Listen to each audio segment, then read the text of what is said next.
All right, guys, I've got 2 minutes to walk, and then we're running a 1.5 miles. I'm sneaking this run in late. I had a busy day today. I went to work, and then I had to take my daughter to a doctor's appointment, and then we went and had to get an x-ray. We came home, had dinner, and I'm finally getting out to run. It's like 7 o'clock, and yeah, sorry to leaving it so late tonight, but we're getting it in. That's all that matters. I did a real vloggy video yesterday. Honestly, guys, today is probably just going to be this run, and we'll talk about it.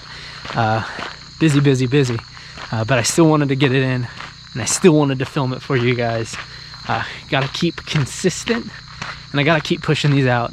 Not because I feel obligated to, but because I want to, and I know if I miss one, man, knowing me, I'll probably miss all the other ones moving forward, so we don't want that to happen. All right, minute of walking, running a 1.5 miles here at Canoe Creek, and let's get after it, guys.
All right, guys, we just got this run in. I just got home, ran inside, slipped my shoes off, and it is pitch black outside. I mean, just in the nick of time. But guys, I'm pumped that we got this run in. Tonight's run was at Canoe Creek State Park, and we did a mixture of the run, kind of on their little boardwalk thing they have, and then on the trail. And guys, it was a solid run. I felt great this entire run.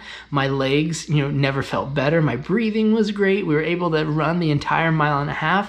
And guys, I'll be honest, I probably could have ran even further, but I didn't want to overdo it. We stopped at the 1.5 miles like they said, and guys, I felt really good. I will say during the run though, at the very beginning, my calves did feel a little sore, like they were getting that typical workout in, but about 1/2 mile in, they kind of shook themselves out and they felt great. My calves felt great. They never got tight like they did on the run in Pittsburgh, and my breathing was just steady. I know it's only been 3 weeks since we started this Couch to 5K series, but this progress that I'm seeing is just so exciting. The fact that when we first started this, I could barely run a half a mile. I could maybe get a quarter mile in, and then I'm like, yo, I'm out of breath, let me walk a bit. And now tonight we're running a mile and a half and feeling good. Like I said in the first training video, I know that there will be runs though that will be tougher than others. There'll be runs that push and stretch me in different ways, but I do want to just celebrate these victories as they come.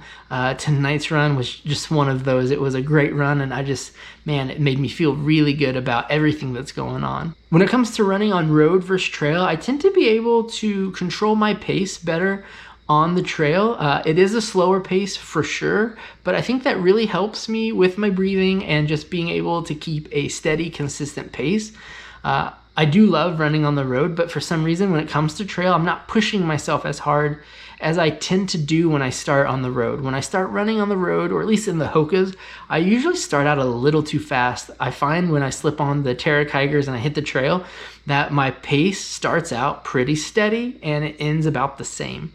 I know that for the next run, which will be on Friday, we will be probably hitting up the road or the rails to trails and the Hokas, getting a mile in on those because that's what the next run is. And then on Sunday, we're running another mile and a half. I still don't quite know what next week's training looks like. It hasn't shown me yet on the app. I mean, if I check now after this run, they probably would have populated the next 2 training sessions for next week, but I just haven't looked yet.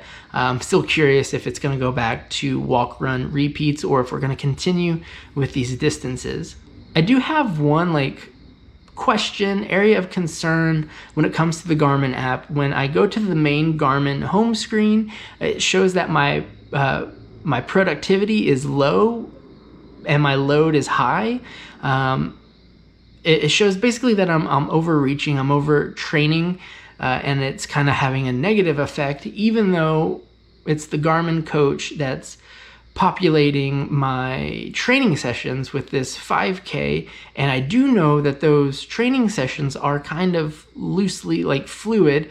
It takes my stats and everything that I've done in previous training sessions and populates future ones to help me grow, but for some reason it's saying that I'm overreaching, even though I can tell progress that is being made. So I'm just a little curious on that, if I should really look into that as much, or if I should just take it as it's technology just being technology and just kind of go with what my body feels. I know that there's some of you guys that are doing 5K programs too. I'd love to know, what are you doing for your next run? Like I said, my next run is just running 1 mile. If you're not doing a 5K training program, you may be doing a half or a full marathon or even an ultra training program. What's your next run and your training session look like? I'd love to hear from you guys. All right, guys, as always, I'd love if you hit that thumbs up button, leave a comment down below, and if you enjoyed this video or any of my other videos and want to follow along on this Couch to 5K journey, the best way to do that is by hitting that subscribe button. That would mean the world to me. Also, links to social media are below as well. As always, I'd love to see you guys on Twitter, Instagram, Strava. The link to our Strava group is down there too. I'd love to see you guys there. Tomorrow's a rest day, and we're gonna rest, and then we're back at it on Friday with that mile run. All right, guys, I'll see you then.